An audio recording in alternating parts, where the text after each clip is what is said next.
Ça fait plusieurs années que je suis sur le même business plan et aujourd'hui je vais tout changer. Je pensais que pour vivre de ma passion, c'était que des shootings et des prestats classiques. J'avais totalement tort. Je suis pas là pour faire un titre putaclic, mais je suis là pour vous parler de mon expérience, de ce que j'ai vécu il y a pas longtemps et qui m'a fait réfléchir sur l'avenir de ce que j'allais faire et l'avenir de mon entreprise. Moi c'est Florian, je suis photographe vidéaste, principalement de sport, trail, ski, vélo, etc. Donc je vous ai dit ça, c'était pas putaclic, c'était parce que oui effectivement on connaît, et c'est mon business plan actuel, c'est le classique, tu trouves un client, tu fais le devis, tu fais la presta, tu livres, facture, finito. Et c'est des trucs qui se répètent en boucle, en boucle, en boucle. Donc voilà. Donc ça c'était on va dire, le plan de base que j'avais, et d'évoluer comme ça, en trouvant des plus gros clients et en évoluant comme ça. Sauf que j'ai eu la chance ou l'opportunité de bosser en sponsoring ou en partenariat avec des marques, et j'ai kiffé ça, déjà, pour commencer. C'est pas du tout la même approche que pour des prestations normales. Du coup, c'est un peu le système classique, comme tout le monde, de business plan. Maintenant, j'ai pu discuter sur des events ou d'autres choses avec des marques. En discutant avec elles, tu t'aperçois que elles cherchent des photographes ou des vidéastes, oui, mais elles ne cherchent pas que ça en réalité. En fait, plusieurs fois, elles m'ont dit on kiffe son travail, mais on kiffe aussi la personne que tu es. Et en fait, c'est des choses qui passaient comme ça sans que je les entende vraiment.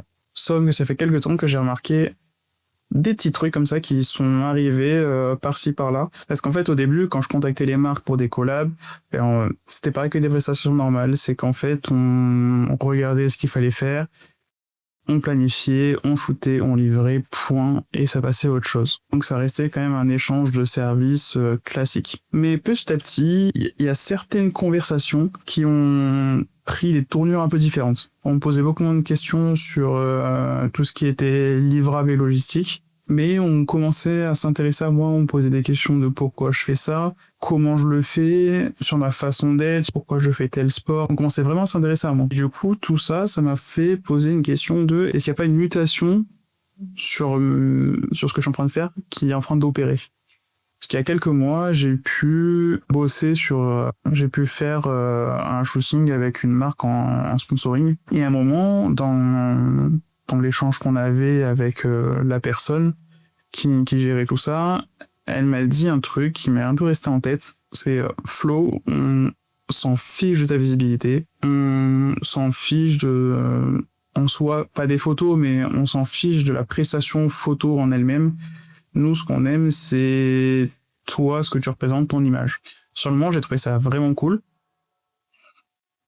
Mais en fait, c'est en réfléchissant après à ça, je me suis dit, et ce qui me faisait ressentir depuis des mois, c'est que les marques commencent, ou peut-être que je me rends compte que moi, à mon échelle, ne s'intéressent pas que à la prestation photo, veulent s'intéresser à la personne qui crée derrière. Parce que maintenant, je pense que les marques ne cherchent plus des personnes qui font des contenus propres, parce que maintenant, il y a des gens doués à l'appel, donc c'est plus un critère, on va dire. En fait, ce qu'ils cherchent, c'est des personnes qui, à travers leur image, créent du sens avec leur propre image à eux. Donc c'est une liaison, ils cherchent des liaisons comme ça qui se font pas parfaitement, mais ils cherchent quelqu'un qui reflète parfaitement ce que eux veulent représenter aussi. Et du coup, ça a totalement changé ma façon de voir les choses sur le point de vue business. C'est qu'avant, je vendais juste une presta et puis fin. Et maintenant, je m'aperçois que je peux ajouter un truc en plus sur mes prestats et qui est vachement bien, c'est mon image. Parce que pour ça, j'ai même des amis qui m'ont dit bon, ils sont contents de mon travail, ils aiment mon travail et tout ça, mais c'est des gens qui sont devenus mes amis parce qu'ils m'ont dit on aime qui tu es. Et ça, je pense que c'est les marques recherchent ça, c'est qu'ils veulent plus des prestats, ils veulent des gens qu'ils apprécient derrière, même des événements et tout ça. Ils cherchent pas juste des gars qui sont là pour faire des photos, des vidéos, ils veulent des gens qu'ils apprécient et avec qui ils veulent continuer à bosser et tout ça. Du coup, je réalise que je peux vendre mon image et que les gens veulent travailler avec moi pour qui je suis, pour ce que je fais en sport, ce que je pratique, ou ce que je fais découvrir, de la manière dont je le raconte. Après, je veux être clair sur un point, c'est que je ne vais pas arrêter les prestations dites classiques. C'est juste que c'est une opportunité qui s'ouvre pour moi.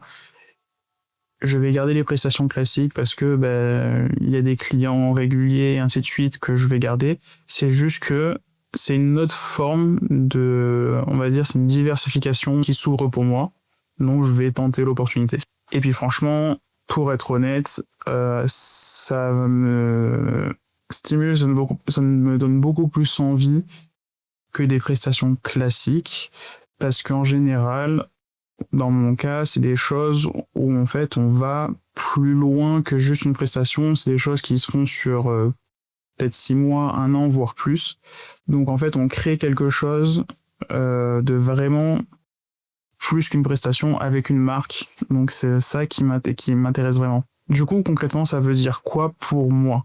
Ça veut dire que je ne compte plus uniquement sur mes prestations actuelles. Je vais continuer à en faire parce que c'est une partie essentielle de mon business, mais je vais construire quand même quelque chose en parallèle sur mon image, sur mon contenu et ce que je vais partager. Parce qu'au final, les réseaux sociaux, c'est plus devenu la vitrine de mon travail.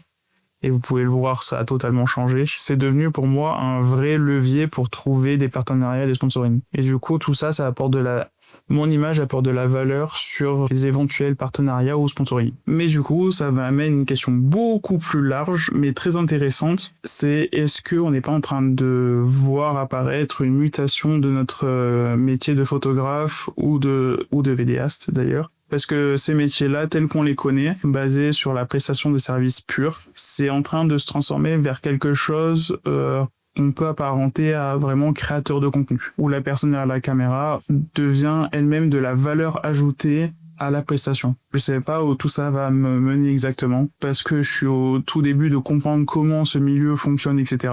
Mais je préfère faire un retour à chaud de ce qui se passe, et après voir évoluer les choses et faire des retours, plutôt d'avoir eu tous les trucs qui me sont arrivés, et de vous faire un débrief de ce qui s'est passé. Si vous aussi vous êtes photographe vidéaste, et je pense qu'il faut garder cette vidéo, dites-moi si vous avez remarqué la même chose que moi, si c'est en train de se passer pour vous. Merci à tous, abonnez-vous, likez. Ciao.